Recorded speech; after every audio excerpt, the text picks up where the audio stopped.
बिस्मिल्लाहिर्रहमानिर्रहीम। तुसी देख रहे हो लीड न्यूज़ लाइव ते मैं अज दी गल दे नाल तुहाडा मेज़बान जुल्फकार अली सूबा गल करांगे अज इलम दे उत्ते कि इलम एक बेपाया समुंदर आ। इलम दी वजह तो ही इंसान अशरफुल मखलूकात आ और इलम दे नाल ही इंसानां च ते हैवानां च फ़र्क वाज़े हुंदा। उस तो अलावा अगर इलम जड़ा उहदे उत्ते अमल भी हो जाए तो फिर चार चंद लग जाते हैं। यदी मिसाल अज मैं उस माँ उस भैन उस बेटी दी दवांगा कि वो इस इलम दे नाल उहदे उत्ते अमल करके वो घर नूं जिन्हों कहा जाता जन्नत उहदा गहवारा बना देंदी है।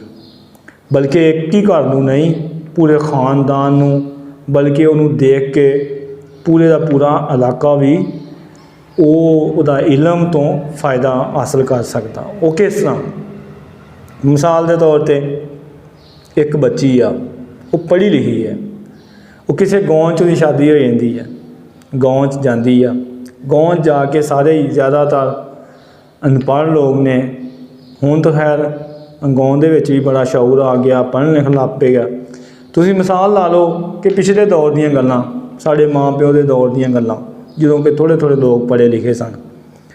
उदों एक औरत जिहड़ी आ अगर वो पढ़ी लिखी आ घर जांदी आ, उत्थे जाके एक चीज़ नूं अच्छे तरीके दे नाल रखदी आ, किचन आ या उन्होंने डंगर भी रखे ने या उन्होंने कोई चीज़ भी ऐसी है, उन्हें हर चीज़ नूं अलग अलग जड़ा ना उन्हों मेनटेन करना। ये उस इलम दी ही बरकत आ कि उसने अपने खावन दे नाल नाल जिहड़े घर दे दूसरे अफराद आ उन्होंने भी ये दसना कि ये जिहड़ा मेरा सस सहुरा नहीं आ, ये मेरे माँ बाप ने। और उन्हें इस तरीके नाल अदब करना कि उन्हों दे अपने जिहड़े बच्चे ने वो भी शर्मा जान के वाकया ही ये गैर हो के साढ़े माँ बाप का इन्ना अदब कर रही है तो असी क्यों ना करिए। तो वो भी उन्होंने देख के तो लाजमी गल आ उन्होंने बहुत ज़्यादा इज्जत भी करनगे, उन्होंने खिदमत भी करनगे।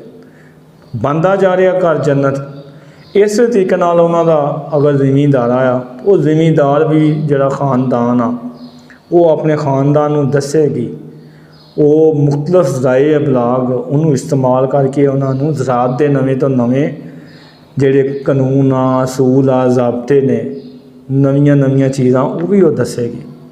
उस तो बाद जदों वो इनू ही कहते हैं कि वो सुखड़पन जिन्हों असी पिंडां च कहने जी बड़ी अच्छी औरत है जी, बड़ा सुखड़पन आ जी लड़की, वो जदों अपने एक घर नूं एक जन्नत का गहवारा बना देंदी है फड़ के, ਉਹਦੀ मिसालां देन लग पैंदे ने पिंडां च। इस तरीके नाल ही खानदान च ਉਹਦੀ वैल्यू हो जाती है। कोई खरीददारी करनी है उन्हें नफीस तरीके नाल करनी है, ਉਹਦਾ पहनना ਉਹਦੀ सिलाई ਉਹਦੀ हर चीज़ ही मुख्तलिफ होनी है।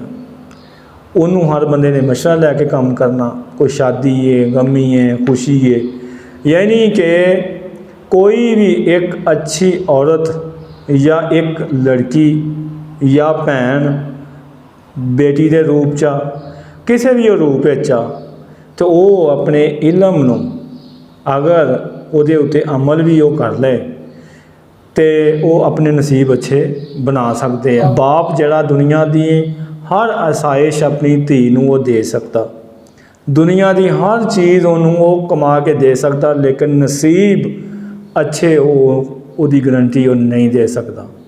वो अल्लाह ताला दे हाथ च।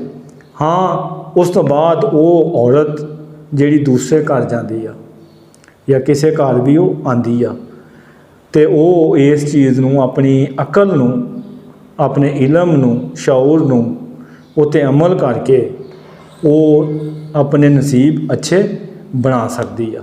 और इस तरीके नाल जिवें मैं दस्सिया कि हर चीज़ नूं उहदे मुताबिक जिस तरह उहदे मामलात आ चीज़ जिहड़ी भी करनी है वो मुताबिक तुसीं करी जाओगे तो घर दे विच एक सरदार की हैसीयत दे नाल बल्कि उस खानदान दे विच भी उस सरदार की हैसीयत नाल उभर के सामने आएगी।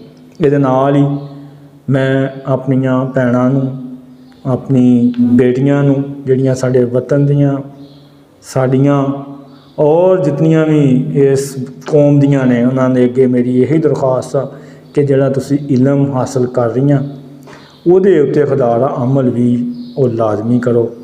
और कोई फर्क नहीं पैंदा अगर तुसी इस दे उत्ते जिहड़ियां मैं गल्लां कीतियां ने अमल करोगे तो तुसी देखना जिंदगी उहदा इंशाअल्लाह ताला कोई अपना ही एक अलग ही मज़ा होएगा। वो दुनिया ही उहदे वास्ते जन्नत आ। इस दे नाल ही मैं तुहाडे कोल इजाज़त चाहांगा। प्रोग्राम अज दी गल दा वक्त ख़त्म हो गया।